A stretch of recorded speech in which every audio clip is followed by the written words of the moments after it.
अगर कोई function f जो है वो हमारा एनालिटिक दे रखा है किसी d पे, then any of the following condition implies f is constant. यानी इन तीनों कंडीशंस में अगर कुछ भी होल्ड कर जाए तो इससे क्या इम्प्लाई होगा कि पूरा का पूरा फंक्शन हमारा क्या हो जाएगा, वो कांस्टेंट हो जाएगा। पहला क्या है कि u और v इज कांस्टेंट, यानी दोनों में से अगर एक भी कांस्टेंट हो गया तो फंक्शन हमारा क्या हो जाएगा, कांस्टेंट हो जाएगा। वो कैसे होगा, प्रूफ करते हैं। a के लिए let u is constant implies u is c। अगर v कांस्टेंट है तो हम v को c मान लेते हैं। तो यहाँ पे चूंकि अगर ये फंक्शन एनालिटिक है तो एनालिटिक फंक्शन के लिए CR इक्वेशन जो है वो नेसेसरी कंडीशन होती है। CR इक्वेशन क्या होता है, u x is equals to v y, और ये हमारा C कांस्टेंट है तो यू एक्स क्या आ जाएगा, 0, और 0 किसके इक्वल हो जाएगा, वी वाई के इक्वल हो जाएगा। यू वाई जो है वो क्या हो जाएगा, हमारा 0 के इक्वल हो जाएगा, और यू वाई हमारा किसके इक्वल होता है, माइनस का वी एक्स के इक्वल होता है CR इक्वेशन में। अब यहाँ पे देखो u तो हमें कांस्टेंट दे रखा है, यू एक्स हमें 0 मिल गया, और यू एक्स की वजह से हमको वी वाई भी जो है वो 0 मिल गया। सिमिलरली यहाँ पे हमें वी एक्स जो है वो 0 मिल गया। अब वी एक्स अगर हमारा 0 है तो ये क्या इंप्लाई करेगा, v is equals to g of y. चूंकि ये v जो है वो x का पार्शियल डेरिवेटिव है तो यानी जो फंक्शन होगा वो x के टर्म में नहीं होना चाहिए, तो ये g ऑफ y होगा। ये कांस्टेंट भी हो सकता है लेकिन ये y का भी फंक्शन हो सकता है। अब यहाँ पे देखो वी वाई जो है वो हमारा क्या दे रखा है, 0 दे रखा है, तो यहाँ पे इसका अगर हम पार्शियल डेरिवेटिव करेंगे y के रिस्पेक्ट में तो ये क्या आ जाएगा, g dash y is equal to 0। चूँकि ये क्या है, ये सिर्फ y का फंक्शन है, तो यहाँ पे जब इसको हम पार्शियल, जैसे ये v क्या है हमारा एक्स वाई का फंक्शन है और ये सिर्फ y का फंक्शन है, तो यहाँ पे हम पार्शियल डेरिवेटिव लगाएंगे y के रिस्पेक्ट में, यहाँ पे हमारा ordinary differential equation ordinary differential लगाएंगे, ठीक है। तो ये हमारा g डैश वाई, यहाँ पे y होगा क्या आ जाएगा, 0 हो जाएगा, और इससे हमें क्या इंप्लाई करेगा, G Y is equals to constant, यानी C1 जो है वो हमने इसको C प्राइम मान लिया है, तो V हमारा क्या आ जाएगा, C प्राइम। U हमने C कंसीडर किया था, V हमारा क्या आ गया, C प्राइम आ गया, तो यानी कि दोनों U और V कांस्टेंट हो गए, तो F हमारा क्या हो जाएगा, कांस्टेंट हो जाएगा। अब हमारा यहाँ पे B वाला देख लेते हैं।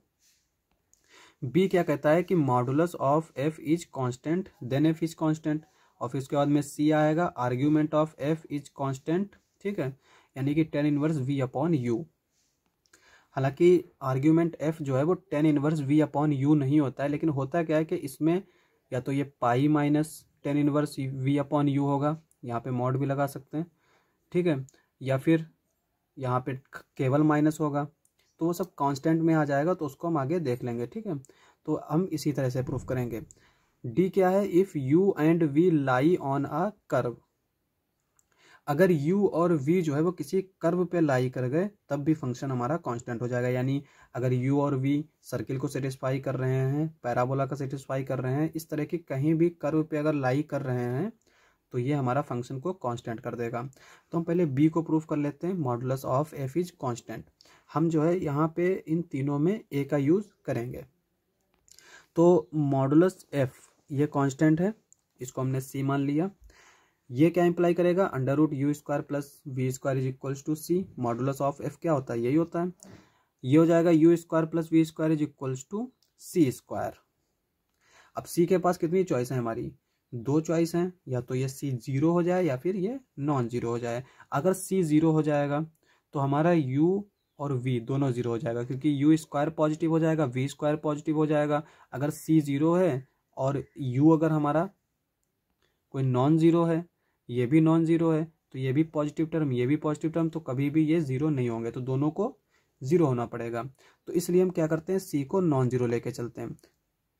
c अगर हमने नॉन जीरो लिया, ठीक है, तो हम यहाँ पे इसको, चूंकि ये हमारे क्या होंगे, डिफरेंशिएबल होंगे, फंक्शन हम एनालिटिक ले रहे हैं, तो यानी ये CR इक्वेशन भी सेटिस्फाई करेंगे। तो इसको x के रिस्पेक्ट में डिफरेंशियल करते हैं, तो ये क्या हो जाएगा, 2u ux plus 2v vx is equals to c square का 0 हो जाएगा। और इसी तरह से इसका हम y के रिस्पेक्ट में करेंगे तो हमें ये इक्वेशन मिल जाएगी।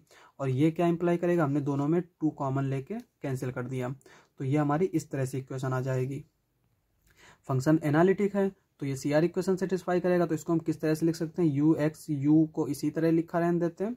यहाँ पे वी एक्स था तो वी एक्स की जगह पर हम क्या लिख सकते हैं, माइनस का यू वाई, तो यहाँ पे हम माइनस का यू वाई पुट कर देंगे। ये हमारा क्या है, वी वाई, यहाँ पे वी वाई है तो वी वाई की जगह पर हम क्या पुट कर सकते हैं, यू एक्स, तो यहाँ पे हम यू एक्स पुट कर देंगे, यहाँ पे यू वाई। ठीक है, इस तरह से ये हमारा आ जाएगा। अब यहाँ पे देखो ये 2 इक्वेशन है और ये 2 अननोन है। ठीक है, अगर इसको हम अननोन की तरह कंसीडर करें तो हम 2 इक्वेशन को आसानी से सॉल्व कर सकते हैं, या फिर हम इसको सिस्टम ऑफ लीनियर इक्वेशन से भी सॉल्व कर सकते हैं। इसको अगर हम इक्वेशन की तरह सॉल्व करें तो इसमें हम क्या करेंगे, इसमें हम u से मल्टीप्लाई करेंगे, इसमें हम v से मल्टीप्लाई करेंगे, ऐड कर देंगे तो हमें ux मिल जाएगा। और फिर हम उसी तरह से इसमें v से करेंगे, इसमें u से करेंगे, फिर सब्सट्रैक्ट कर देंगे तो हमें uy मिल जाएगा। इसको हम एक और तरीके से लिख सकते हैं, इस तरह से u माइनस v u, इसको इसके साथ मल्टीप्लाई करेंगे, इसको इसके साथ मल्टीप्लाई करेंगे, इक्वल टू 0 पुट करेंगे तो हमें इक्वेशंस मिल जाएंगी। अब यहाँ पे देखो, अगर ये जो है ना, ये मैट्रिक्स अगर नॉन सिंगुलर है तो इसके पास ट्रिवियल सॉल्यूशन होगा, यानी कि ये जो है वो 0 के इक्वल हो जाएगा। तो यहाँ पे देखो u माइनस वी यू, ये हमारा क्या हो जाएगा, यू स्क्वायर माइनस का v square, u square plus v square is equals to c square. और सी हम कैसे कंसीडर करके चल रहे हैं, सी जो है वो हमारा नॉन जीरो होगा। अब यहाँ पे देखो टी एक्स अगर 0 है, if and only if x is equals to 0, if and only if t is non singular. अगर टी हमारा नॉन सिंगुलर होता है तो, और टी एक्स अगर 0 होता है तो ये इंप्लाई कर जाता है एक्स इज इक्वल्स टू 0। और मैट्रिक्स भी जो है हमारा लीनियर ट्रांसफॉर्मेशन के इक्विवेलेंट होता है। तो यहाँ पे यू एक्स 0 हो जाएगा, यू वाई 0 हो जाएगा। हमने पार्ट ए में इसी तरह की इक्वेशन सॉल्व की थी कि हमें जो क्या मिला था, u x is equals to 0 मिला था, u y is equals to 0 मिला था। तो वहाँ से हमने क्लेम कर दिया था कि फंक्शन क्या है, हमारा कांस्टेंट है। इसका इंटीग्रेशन करेंगे तो u जो है वो क्या हो जाएगा, g of y। Part A में हमने किया है, वहाँ पे आप जो है फिर से जाके देख सकते हैं। आर्ग्यूमेंट ऑफ f जो है वो अगर हमारा कांस्टेंट है तब हमें क्या मिलेगा। अब देखो z का आर्ग्यूमेंट होता क्या है, एफ वी जो है वो हमारा कॉम्प्लेक्स फंक्शन ही है, f is equals to u plus i v. ठीक है, तो हम z को लेकर चलते हैं, इन जनरल बात कर रहे हैं। तो z is equals to x plus i y अगर है तो आर्ग्यूमेंट क्या होगा, अगर इस क्वाड्रेंट में है तो ये होगा, और इस क्वाड्रेंट में है तो ये होगा, इस क्वाड्रेंट में है तो ये, और इस क्वाड्रेंट में है तो ये। और ये हमें क्या दे रखा है, कांस्टेंट के इक्वल दे रखा है। अब इसका जो है आर्ग्यूमेंट चाहे यहाँ कहीं भी हो, हम उसको सिंप्लीफाई करके इधर ले आएंगे, यानी अगर ये माइनस पाई है तो इसको हम इधर ले जा सकते हैं। और इस तरह से हम tan inverse you upon v upon you को c के इक्वल लिख सकते हैं। जैसे यहाँ पे अगर ये दिया होता हमें तो हम इसको क्या करते, इसको c कंसीडर करते, पाई उधर ले जाते, माइनस से मल्टीप्लाई करते, फिर इधर वाले को हम नया कांस्टेंट कंसीडर कर लेते हैं। तो उसी तरह से हम इसको लेकर चलेंगे, ये हमारे लिए थोड़ा सा आसान हो जाएगा। अब हम क्या करते हैं, दोनों तरफ 10 ले लेते हैं, तो ये क्या हो जाएगा, 10c हो जाएगा इधर, और 10c भी हमारा क्या आएगा, कांस्टेंट आएगा। तो हमने इसको c प्राइम कंसीडर कर लिया। और ये क्या इंप्लाई करेगा, v is equals to c u. यहाँ पे हमने c प्राइम लिया तो इसको हम c प्राइम ले सकते हैं, और इसको हम क्या लिख सकते हैं, सी यू माइनस वी।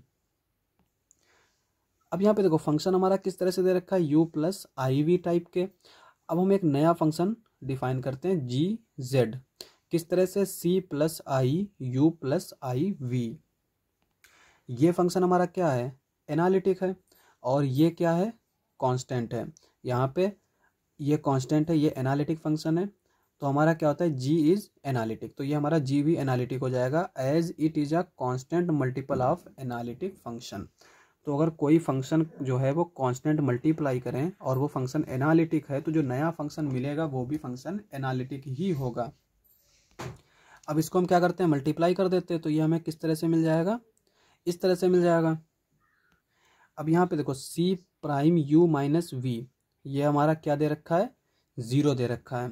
तो यहाँ से हमें सी प्राइम यू जो है वो minus c prime u minus v जो है वो ज़ीरो है, और ज़ीरो हमारा क्या होता है, कांस्टेंट होता है। और ए में हमने प्रूफ किया था कि अगर यू और वी में एक भी कांस्टेंट है तो वो पूरा फंक्शन क्या हो जाएगा, कांस्टेंट हो जाएगा। तो यहाँ से हमें क्या मिल जाएगा कि पूरा का पूरा जी जो है वो क्या हो गया, कांस्टेंट हो गया। अब अगर जी कांस्टेंट है तो एफ ऑफ जेड क्या है हमारा, जी जेड अपॉन सी प्लस आई, और जी कांस्टेंट है, कांस्टेंट अपॉन कांस्टेंट हमेशा कांस्टेंट रहता है, तो एफ भी हमारा क्या हो जाएगा, कांस्टेंट हो जाएगा। अब हम लास्ट पार्ट को प्रूफ करते हैं, वो क्या है कि if u and v lie on a curve. अब u और v अगर कर्व पे लाई करते हैं तो उसको हम दो तरीके से लिख सकते हैं, एक तो इस तरह से लिख सकते हैं v is the function of u, या इस तरह से भी लिख सकते हैं कर्व पे।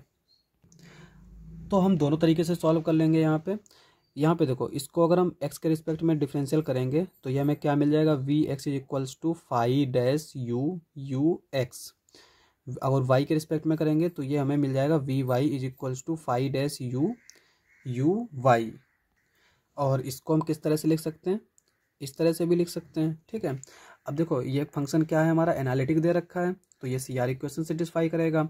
यहाँ पे कितने वेरिएबल हैं, 1 2 3 4, और जबकि इक्वेशन कितनी है, 2, तो हम इसको 2 वेरिएबल में कन्वर्ट कर सकते हैं। तो हमने यहाँ पे u के टर्म में कन्वर्ट कर लिया, तो ये हो जाएगा हमारा वी एक्स जो है वो क्या आएगा, माइनस का यू वाई, इसको हम यहाँ पुट करेंगे तो ये प्लस का यू वाई हो जाएगा, और वी वाई क्या है, यू एक्स, तो यहाँ पे ये यू एक्स आ जाएगा। और इसको हम किस तरह से लिख सकते हैं, इस तरह से लिख सकते हैं, ठीक है। तो यहाँ पे हम ये सिस्टम ऑफ लीनियर इक्वेशन आ गया, इसको हम इस तरह से लिख सकते हैं, phi dash u one minus one phi dash u. अब यहाँ पे देखो, अगर ये जो है नॉन सिंगुलर है, ठीक है, तो इसके पास एक ही सॉल्यूशन होगा, ट्रिवियल सॉल्यूशन, और यानी कि ये क्या होगा, जीरो के इक्वल होगा। तो यहाँ पे ये इसका डिटर्मिनेंट क्या है, इसका डिटर्मिनेंट ये आ जाएगा phi dash u square plus का 1।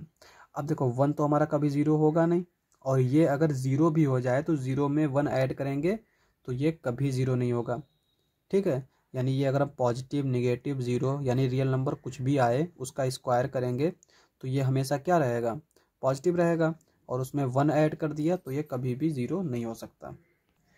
इसकी एक कंडीशन हो सकती है कि ये जो है फाई डैश यू अगर हमारा आई हो गया तो ये आई स्क्वायर हो जाएगा, आई स्क्वायर क्या होगा, माइनस वन प्लस वन 1, तो ज़ीरो हो जाएगा। लेकिन ये कभी भी आई के इक्वल नहीं आएगा। क्यों नहीं आएगा, क्योंकि हम जानते हैं कि फंक्शन हमारा क्या होता है, f is equals to u plus i v, और यू और वी हमारे क्या होते हैं, आर क्रॉस आर से आर में होता है, ठीक है। तो यहाँ पे ये जो फाई यू दे रखा है ये हमारा वी दे रखा है, v is equals to phi of u, और v भी हमारा कहाँ से कहाँ होता है, r क्रॉस r से r में, तो ये v जो है वो हमारा r में बिलोंग करेगा, और जब इसको डिफरेंशियल करेंगे तब भी वो हमारा फंक्शन r का ही रहेगा। तो यानी ये हमारा कभी भी कॉम्प्लेक्स नहीं आएगा, ये हमेशा रियल ही आएगा, और जब रियल आएगा तब ये हमारा ज़ीरो नहीं हो सकता, ठीक है। तो यहाँ पे अगर किसी को लगे कि ये आई भी हो सकता है, कॉम्प्लेक्स में हम बात कर रहे हैं, लेकिन ये जो फाई है ये हमारा रियल है। तो यहाँ पे इसके पास एक ही सॉल्यूशन बचा, ये वाला ट्रिवियल सॉल्यूशन, यानी इसको जीरो इक्वल पुट कर देना है। इसको जीरो के इक्वल जब पुट करेंगे तो ये क्या आ जाएगा, u x is equals to v y is equals to zero, u y is equals to minus v x is equals to zero. और हमने पार्ट ए में प्रूफ किया था कि अगर ये चारों जीरो हों तो यू हमारा क्या हो जाए, वी एफ हमारा जो है वो कांस्टेंट हो जाएगा। तो इस तरह से हम देख सकते हैं कि अगर फंक्शन जो है वो हमारा कर्व पे लाई कर रहा है, यानी u और v जो है वो हमारा कर्व पे लाई कर रहा है, तो फंक्शन हमारा क्या हो जाएगा, कांस्टेंट हो जाएगा। और अगर कोई इस तरह से जो है फंक्शन को, कर्व को अगर डिफाइन कर रखा हो sigh of u comma v, ठीक है, तो उसके लिए भी यहाँ पे हमने सॉल्यूशन दे रखा है। यहाँ पे इसको हम क्या, अगर u के रिस्पेक्ट में इंटीग्रेशन कर डिफरेंशियल करें तो ये हमारा इस तरह से आएगा, और जब हम v के रिस्पेक्ट में यहाँ पे x के रिस्पेक्ट में जो इसको हम डिफरेंशियल करेंगे तो इस तरह से आएगा चेन रूल से, और जब हम y के रिस्पेक्ट में करेंगे तो इस तरह से मिल जाएगा। और यहाँ पे सी आर इक्वेशन लगा देंगे हम तो हमें इस तरह का मिल जाएगा, और फिर इसको भी हम सिस्टम ऑफ लीनियर इक्वेशन की तरह इसकी हम मैट्रिक्स फॉर्म में लिख लेंगे, और इसका जब हम डिटर्मिनेंट निकालेंगे तो वो डिटर्मिनेंट हमारा क्या आएगा, ये प्लस यानी A square plus B square is not equals to 0। यहाँ पे भी जो साई जो है वो हमारा कहाँ से कहाँ होगा, साई जो हमारा मैप होगा वो होगा R2 क्रॉस R2 से R पे। चूंकि U हमारा कहाँ से कहाँ है, R क्रॉस R से R पे है, V हमारा R क्रॉस R से R पे है, तो ये भी R2 से R पे है, ये भी R2 से R पे है, तो साई हमारा कहाँ से कहाँ हो जाएगा, R2 क्रॉस R2 से R पे हो जाएगा। और रियल नंबर में अगर A square plus B square is equals to अगर 0 हुआ तो ए और बी को क्या होना पड़ेगा, 0 होना पड़ेगा। तो यहाँ पे ये कभी भी 0 के इक्वल नहीं हो सकते। तो यहाँ से भी हमें u x is equals to u y is equals to 0 मिल गया। तो यहाँ से भी हम फंक्शन को कह सकते हैं कि ये हमारा कांस्टेंट है। तो आज के लिए बस इतना ही। अगर आपको हमारा वीडियो अच्छा लगे तो हमारे चैनल को सब्सक्राइब करें। मिलते हैं अगले वीडियो में।